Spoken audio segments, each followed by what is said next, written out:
Oh boy, do I have something special for you. Let me just grab those real quick. Got 'em. 3 easy card tricks that you can learn in just 5 minutes. That's what we're doing today. That's the video. Yo, what's up guys? Jason Ma the Magician, and welcome back to the 365 Days of Magic Challenge, day number 72. If you haven't been following along, it's been a wild ride of vlogs, tutorials, and reacting video. Just a whole lot of stuff is going on in this channel. In this video, I'm going to be teaching you 3 easy card tricks. These tricks are so easy, you're not going to believe it, but they also fool people. Like, they're brain-fryingly good. Do you know what I'm saying? I promise you, by the end of this video, you'll be able to fool your friends, your family, that really cool girl that you like who lives across the road from you or something. I don't know. But you'll be able to fool her too. The way I'm going to film this is I'm going to perform the trick for you first, and then I'm going to teach you how it's done. But before we dive into it, make sure that you smash like if you haven't already, and subscribe. All of your subscriptions get me one step closer to that end of year goal of 1 million subscribers. And of course, you've got to get this video to 2,500 likes, and I will make another episode of 3 easy card tricks you can learn in just 5 minutes. 2,500, pretty easy to do. Anyway, let's start off with trick number 1. That was sick. All right, trick number 1. If you were here, you could do this, but we got 2 red aces, okay? And you can say stop wherever you want as I start dealing cards down like this. It really doesn't matter where you say stop. Let's say you said stop right there, and we would place the red ace right there, okay? The rest of the cards go right there, and then we do the same process again. You could say stop literally wherever you want. It's actually a free choice. There's no trick to this. I just do it like that. You say stop wherever you want, and the next ace gets placed there. Every bit of card goes on top, and here's where the magic happens. You see, if I just wave my hands like this, those 2 aces will have located. They will have located, look, right next to this red ace here and right next to this red ace here, okay?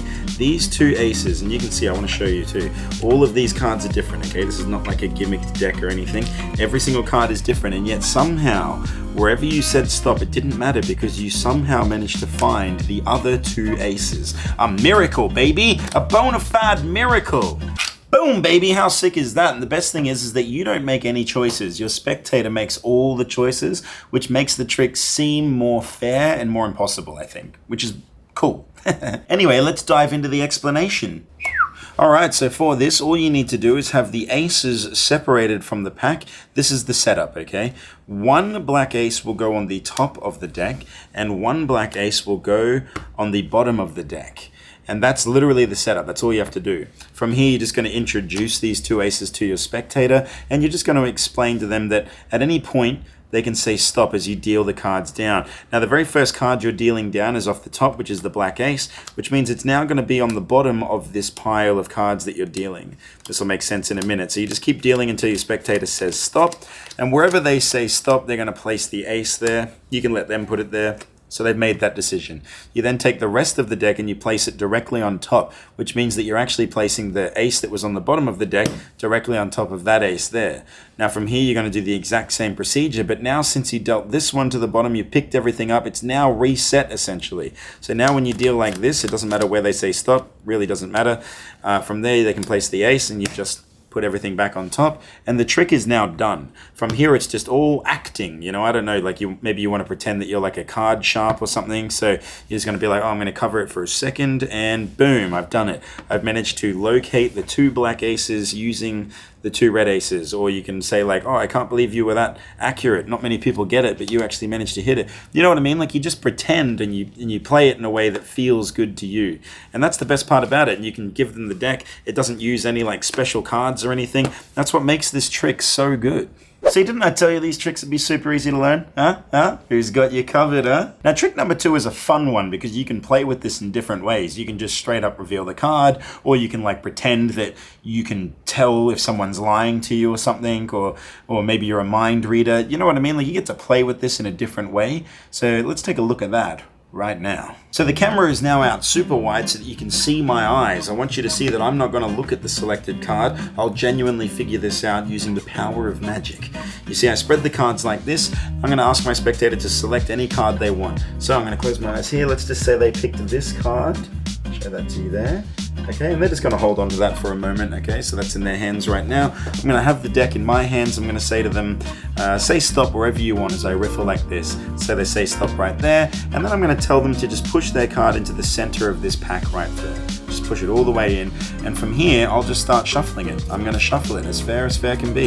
In fact, I'll hand it to them, and they can shuffle it. They can shuffle it up, and now there's literally no way for me to know what the card is. It's somewhere in here. In fact, we can even put these together. They can shuffle both packs. It really doesn't matter. Shuffle it all together. They can mix it until their heart's content, and yet I'll still be able to tell you exactly what card they've picked.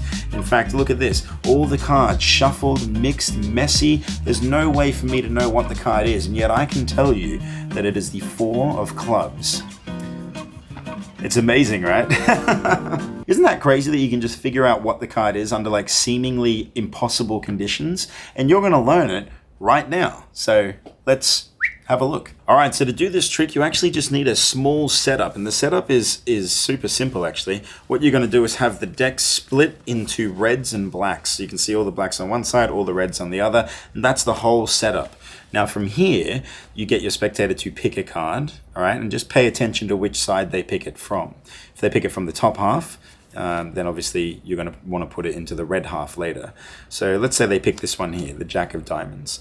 Now at this stage here, I'm going to riffle along until I get, past the halfway mark here, and I'm going to place all these on the ground. And now I know that all of these are just black cards. So when they place this into the middle and they start shuffling it up, or you shuffle it up, then you hand it to them, they shuffle it up. All you have to do is take a second to quickly glance through and spot that one red card in a sea of black here. Once you've figured out what the card is, you can take both packs, shuffle it together. They're not even going to register the fact that you even looked at all those cards, and they're not going to know that all the cards are black and then one's red, you know what I mean? And because you're like mixing this up and you give it to them and they mix it up, once you spread the cards out like this is just a normal situation. They're not going to know that you already know what their card is. And so you can just present it however you want. You could just tell them what their card is, or you could go through the deck and be like, I think it might be this one, like your thumbprints on it. I don't know. You can make up a whole story. But the point is, you will already know what their card is, and you can present it however you want. You could take out a little notepad and pen and start like writing out what you think the card might be, and then show them at the end. There's literally no limit to how you present that trick, and that's what makes it so good. It's bloody crazy, man. You literally just get to convince people that you're possibly a mind reader using just such a simple method. So I hope you guys get a lot of kicks out of that one. Anyway, so far I've taught you 2 banging tricks, and number 3 is no exception. This trick is nice because this one is all in your spectator's hands. So let's have a quick gander at it, shall we? All right, so for this trick here, all you do is give the deck to your spectator. They're going to take the cards and they're going to split them into 4 piles. 1, 2, 3, and 4 piles like this.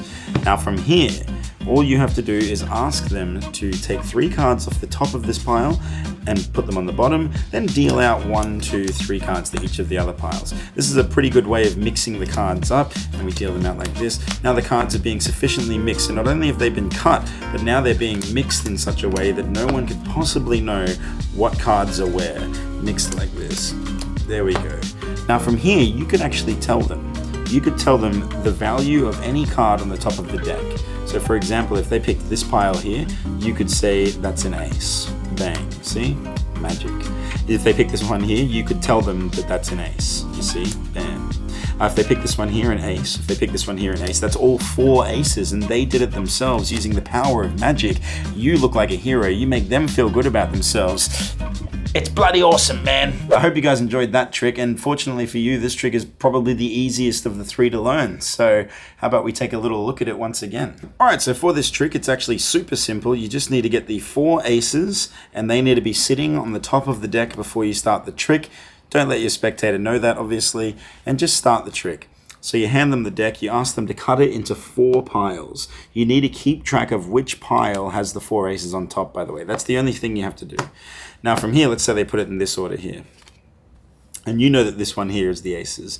You need them to do this last. So you're going to ask them with each pile to take 3 off the top. So they take 3 off the top, they place it at the bottom, then they're going to deal 1 card to each pile. So from here, you could just tell them, like, do it with that pile. Now do it with this pile. Do you know what I mean? So 3 to the bottom, and then 1, 2, 3. And you want this one to be last, so you're going to go 3 to the bottom, and then 1, 2, 3. And now you can say, oh, and do it with this one too. 3 to the bottom. Because you've been dealing cards, one to each pile each time, you've now put 3 cards on top of those 4 aces. So when they go 3 to the bottom, they're now putting an ace on top of each pack. You see that? And then they can leave it here like that. And now from here, the trick is done. All 4 of the aces are sitting on the top. You get to milk this as much as you want. You just play with it. You can predict what card's on top of this, or you can say how crazy would it be if you had cut to all 4 aces. And it's just a really powerful moment because the trick isn't in your hands. Like, they do everything. They do all of it. The only thing you have to make sure is to be careful and make sure that the last pile that you do, the 3 to the bottom and then 1 to each pile, the last pile has to be the one with the aces. Otherwise the trick won't work. But other than that, everything should work fine.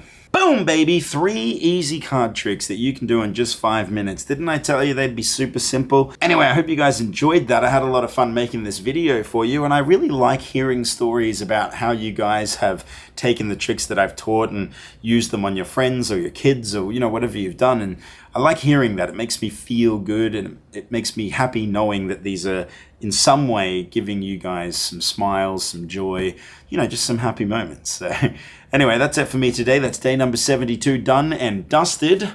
I'll see you tomorrow for day number 73. Call me Bucky, lucky that I'm innocent.